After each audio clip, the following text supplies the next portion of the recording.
Matt here again. Today I am at the beautiful Sugarloaf Key KOA. I'll give you a tour of this campground and our thoughts on staying here after 5 nights.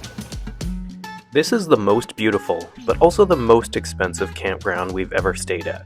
It has tons of amenities, and it really does feel like a tropical resort. So let's take a walk around and I'll show you everything it has to offer.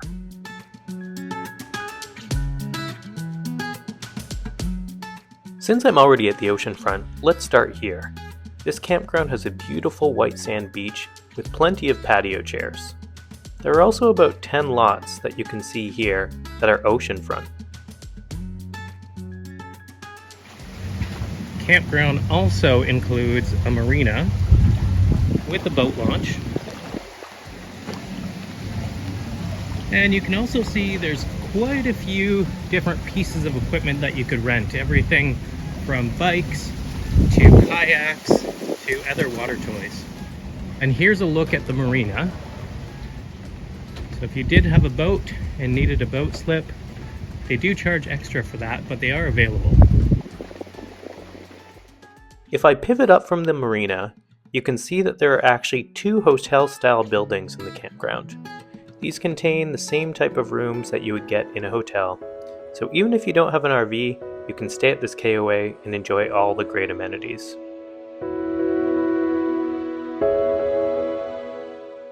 There are 2 stores in this campground.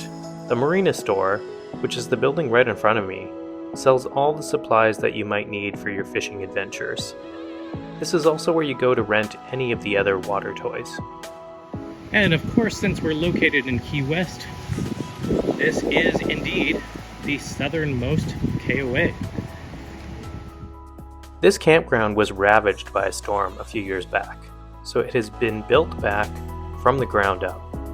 This means that everything in the park is brand new, clean, and organized. There's a big block of foliage in front of me, and the cool thing is that this surrounds the pool area. Once you get inside the pool area, it feels like you're inside a tropical jungle. So let's go take a look at that now.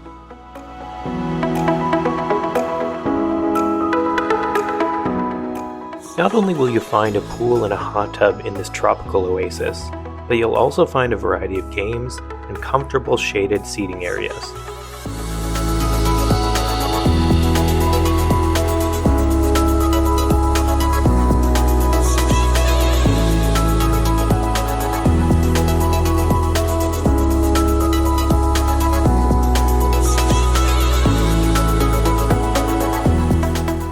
And of course, any great pool area wouldn't be complete without a shaded bar where you can buy a variety of drinks and snacks.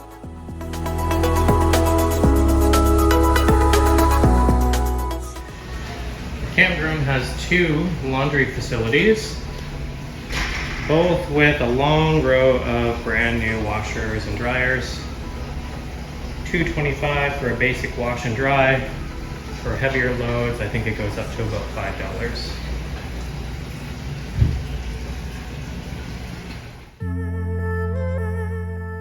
Right behind the pool area, and next to the laundry facility, is the second campground store. This one has everything from basic groceries to sweet treats to RV gear and souvenirs.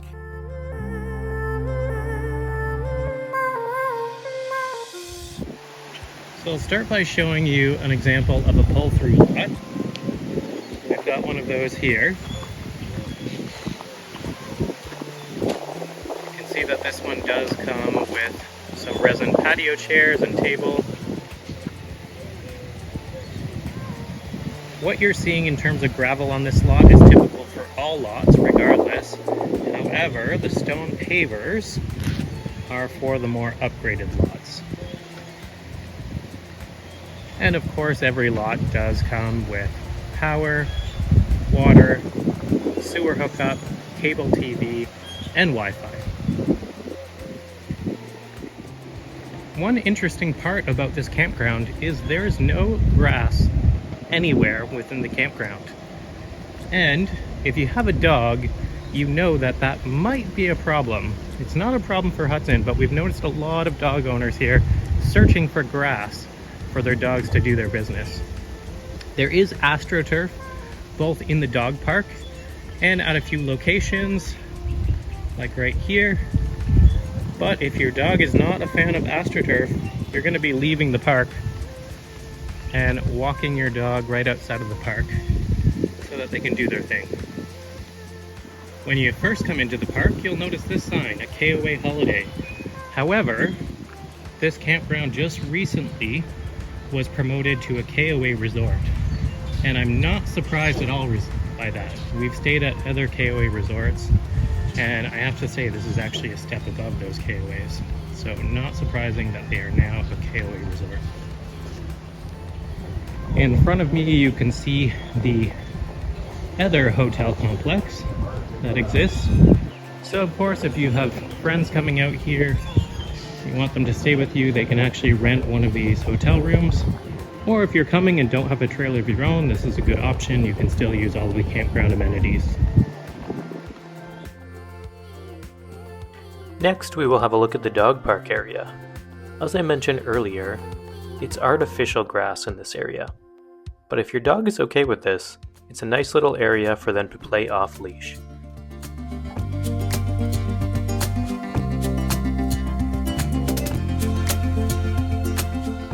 Another unique part about this campground is the tent sites. These sites are covered and have a concrete pad, which is something I've never seen at any campground before.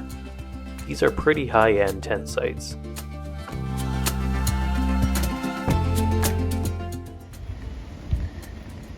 Here's a closer look at one of those covered tent sites. Got their own fire pit, picnic table, nice covered area. Keeps you in the shade and out of the rain. And you've got your standard power hookups as well. Here's a look at the main bathhouse facility. Very nice inside, very clean. And again, as you can probably tell from the building, brand new facility. So if you're looking for the top of the line, brand new everything, this is the place to come. So here you're seeing some examples of back-end sites. Beautiful vegetation around every single one of the sites. And the vegetation is high enough that it gives you some pretty good privacy between lots, even though they're close together. And that's a real perk, because a lot of KOAs or other campgrounds that you go to, they're close together and you feel like you have no privacy at all. But all this vegetation creates nice little distinct courtyards for each campsite. I'll show you an example of one of the back-end sites here. So you can see fairly wide. Each standard campsite does have a fire pit and a picnic table.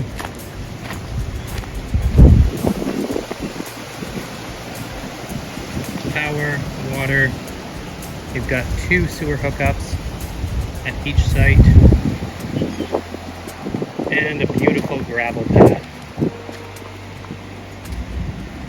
So the campsite that I'm showing you right now is probably the lowest end campsite and still amazing and beautiful. So as I mentioned earlier, this is the most expensive campground that we've ever stayed at. And we like to try to travel in the most cost-effective way as possible.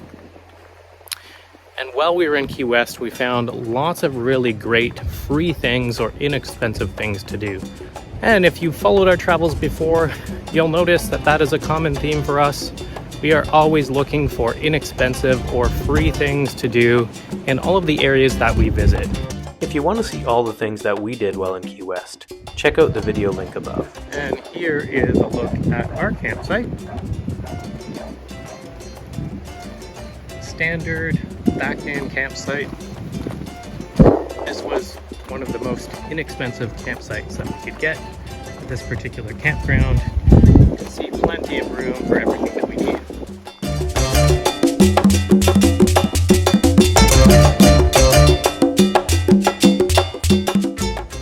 I would definitely recommend this campground, not just because it's brand new and has lots of amenities, but also for the location.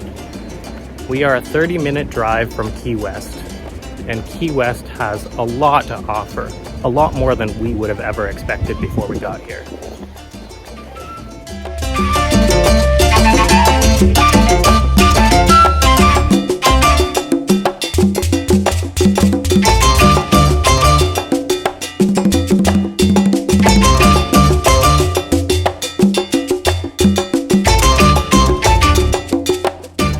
If you enjoyed this video, don't forget to subscribe to our channel. It really does help us out.